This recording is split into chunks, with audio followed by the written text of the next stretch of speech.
Halo semuanya, kembali lagi pada video kali ini. Jika pada video sebelumnya, saya sudah mentutorialkan terkait uji normalitas pada uji normal Kolmogorov-Smirnov. Nah, pada video kali ini saya akan mentutorialkan terkait uji validitas dan uji reliabilitas pada SPSS gitu, pada suatu ujinya itu pada suatu kuesioner. Nah, di mana di sini yang pertama, tentunya kalian pastikan dulu sudah memiliki datanya, hasil kuesionernya yang mau diujikan. Nah, di sini saya sudah punya contoh datanya gitu. Di mana ini tuh merupakan hasil dari kuesioner 5 pertanyaan dan juga dengan 30 responden. Di mana skala nilainya sendiri 1 adalah sangat tidak setuju, 2 tidak setuju, 3 netral, 4 setuju, dan 5 sangat setuju. Nah, langsung saja untuk mengujinya kita langsung ke SPSS.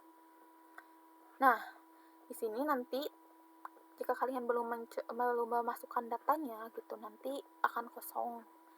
Nah, nanti kalian langsung saja pada variabel view-nya. Nah, di sini kalian masukkan sesuai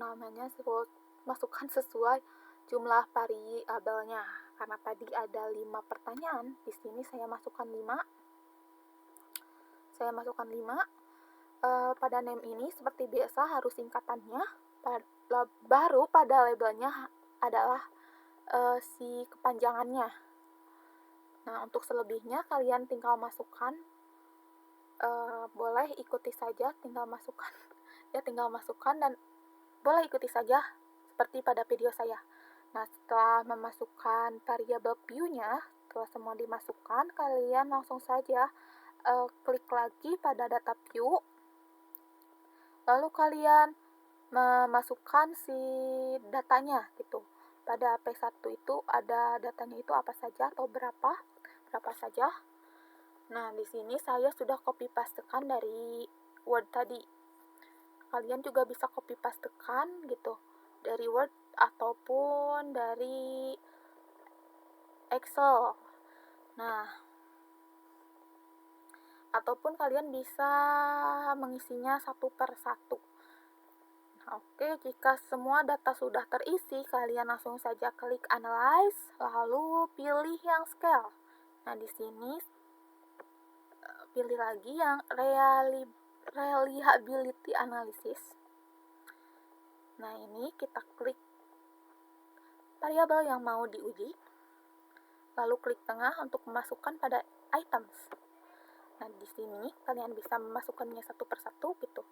Atau kalian bisa langsung saja masukkan semuanya sekaligus dengan mengklik yang variabel paling atas, lalu tekan Shift, lalu klik pertanyaan paling bawah, masukkan deh. Nah, lalu pada modelnya itu alpha, lalu scalable-nya. Nah, pada uji reliabilitas ini, si hasilnya nanti tuh harus lebih dari 0,60 atau 0,60. Jadi, kita masukkan saja di sini alfanya itu 0,60 karena hasilnya harus lebih dari 0,60. Nah, setelah itu kalian klik statistik. Nah, pastikan si scale if item deleted ini harus terchecklist. Lalu klik continue, lalu langsung saja klik OK. Maka di sini si hasilnya akan langsung muncul pada jendela output. Nah, di sini terdapat hasil dari reliability dari semua kuesionernya dari data tadi gitu. Hasilnya itu 0,846, di mana ini tuh lebih dari 0,60 atau 0,60. Jadi si data kuesioner tadi itu bisa dikatakan reliable karena lebih dari 0,60 si alfanya tadi. Nah, di sini untuk tabel berikutnya, di sini adalah tabel untuk selanjutnya kita analisis lebih lanjut untuk uji validitas, di mana di sini itu ada hasil dari setiap butir pertanyaannya, di mana pertanyaan 1 itu totalnya adalah 0,624 sampai pertanyaan 5 hasilnya sekian. Nah, tabel-tabel itu kalian bisa copy pastekan pada Word gitu untuk dianalisis lebih lanjut. Diklik lalu di copy pastekan. Nah, di sini saya sudah mengcopy pastekannya. Untuk dianalisis lebih lanjut pada uji validitas. Nah, di sini pada uji validitas itu tuh dilakukan pada setiap butir pertanyaan untuk diuji validitasnya. Nah, nanti hasilnya itu akan dibandingkan dengan R tabel, di mana DF sama dengan N kurangi 2 dengan 1% ataupun 5%.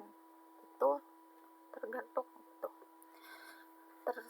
Terserah ya, mau diujikan dengan 1% atau 5%.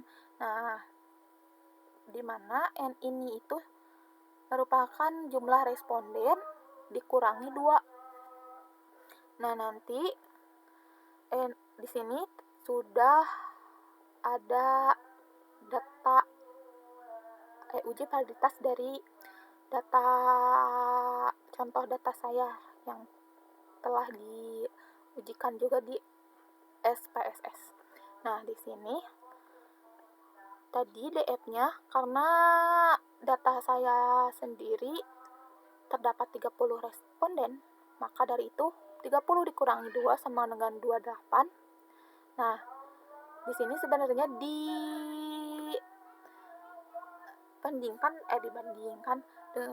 diujikan dengan 5%. Jadi nanti 28 ini 28 kalian cari pada tabel nilai-nilai R produk momen dari persen ini. Kalian misalkan di sini kan terdapat 28 dengan 5%. Nah, kalian tinggal lihat saja di sini N28 pada 5% itu berapa.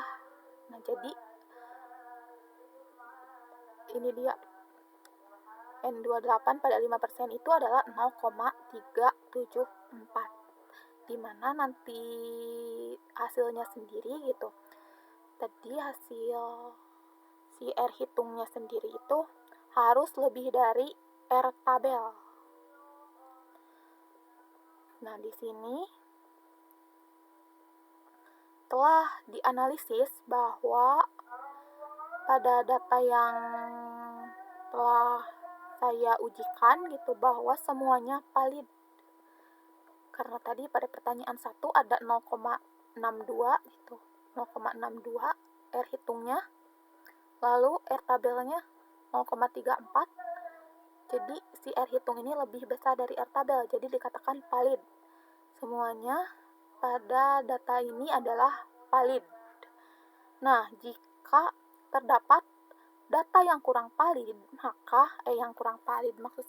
maksud saya data yang tidak valid, maka kalian harus mengganti pertanyaannya. Nah, jika sudah valid maka sudah gitu. Jika tidak valid maka pertanyaan harus diganti. Seperti misalkan pada pertanyaan 1 datanya tidak valid, maka pertanyaan 1 harus diganti. Seperti itu. Mungkin sekian untuk uji validitas dan juga reliabilitas. Kita bertemu lagi pada video selanjutnya.